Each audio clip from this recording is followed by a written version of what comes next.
Yo, what's up guys? I made a video previously talking about my most anticipated release of October 2024, but I'm going to talk about some other things coming out this month that I think you guys should check out. Let's get into it. First off, we got Diablo 4 Vessel of Hatred DLC expansion that's going to be coming out October 8th to all the platforms, and it looks incredible. I've heard some good things about reviews for it already.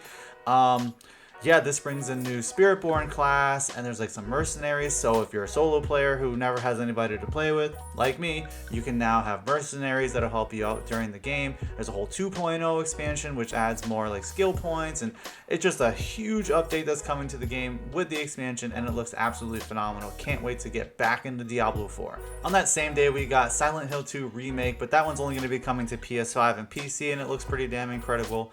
Great time of the year to have a nice horror game coming out. The early reviews for this game actually seem pretty good, so I'm excited to get in there and check it out for myself. I just like Silent Hill as a franchise, so yeah, let's get more of that game coming.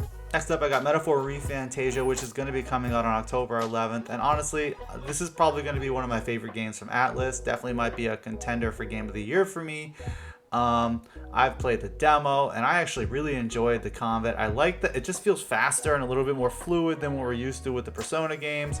So I mean, yeah, I'm excited to get more game time with this one. It sounds like it's a really big game. 80 hours is a lot of content, so definitely look out for this one. It's going to be coming to PlayStation, PC, and Xbox. Next up on October 15th, we got a game called Neva, which is going to be made by the developer who made the game Grease. This is coming out on October 15th to PlayStations, PCs, and Xbox, and it looks really cool. I love the concept of just a game that seems very heavy on the story and the narrative and has very pretty visuals. Grease was a very impressive game.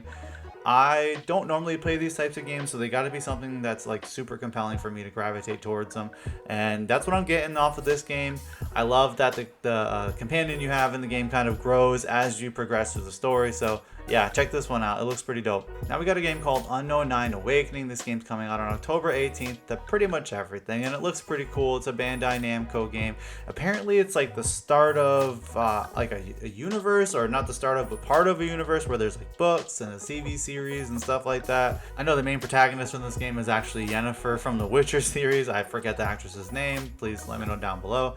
But I'm excited to check it out. I'm always looking to try out like new IPs of something that I haven't heard of before, so definitely want to look forward to this one. Obviously, a list like this wouldn't be complete if you didn't include Call of Duty Black Ops 6, which is going to be coming out on October 25th to Xbox, to PlayStation, to PC, and the cool part is if you're on Xbox, you can get it on Game Pass. It seems like this is going to be one of the biggest Call of Duties we've had in a while. It looks pretty impressive visually. I usually just play these games for like that blockbuster campaign that they have. They usually do a pretty good job with that.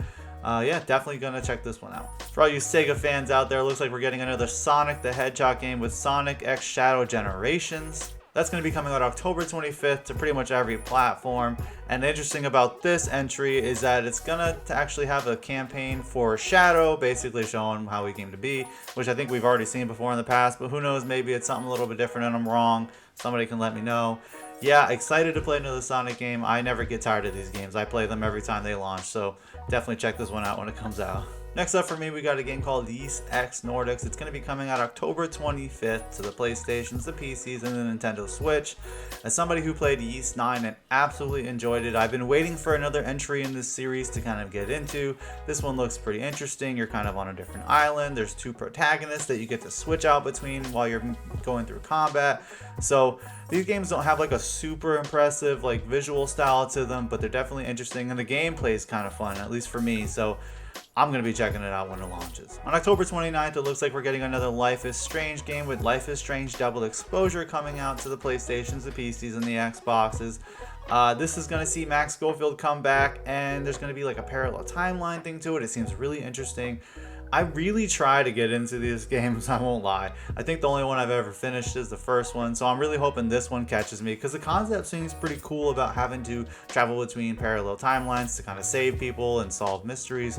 Definitely seems super interesting, so I'm going to check it out like I always do, and hopefully I like it. And what's probably my second most anticipated game of the month, we have the Dragonagetheveilguard coming out on October 31st. Now, you know this is probably coming to everything. This one looks pretty damn awesome. I hear everybody talking about the hair physics in it, which they do seem pretty impressive. I've seen a lot of game previews and everything about it really makes me want to go in and check it out. I like that they're changing to a more fast-paced action combat, although I didn't like the previous versions of it. This one is definitely just more up my alley. So yeah, I'm gonna check this one out. Hopefully this is a comeback for BioWare because they've taken some L's in the previous years. So yeah, definitely check this one out. Of course, on that same day, we've got Horizon Zero Dawn Remastered coming out, and I don't know why Guerrilla keeps doing this to this game. I mean, you're really gonna put this game out on the same day that one of the biggest games of the year is launching?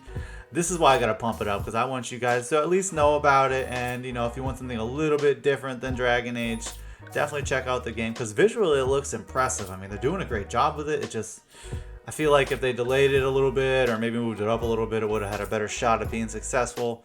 We've seen with the most previous Horizon games that they just tend to launch at a really bad time. And there you have it, guys. Those are all the other games that I think you should really be interested in. I know my most anticipated game is Dragon Ball Sparking Zero, because I'm a Dragon Ball head. That's always going to be right up my alley. But let me know what you guys think, if there's anything that I missed, if there's any games that you're excited about and you want to talk about down below. Let's talk about it. Peace.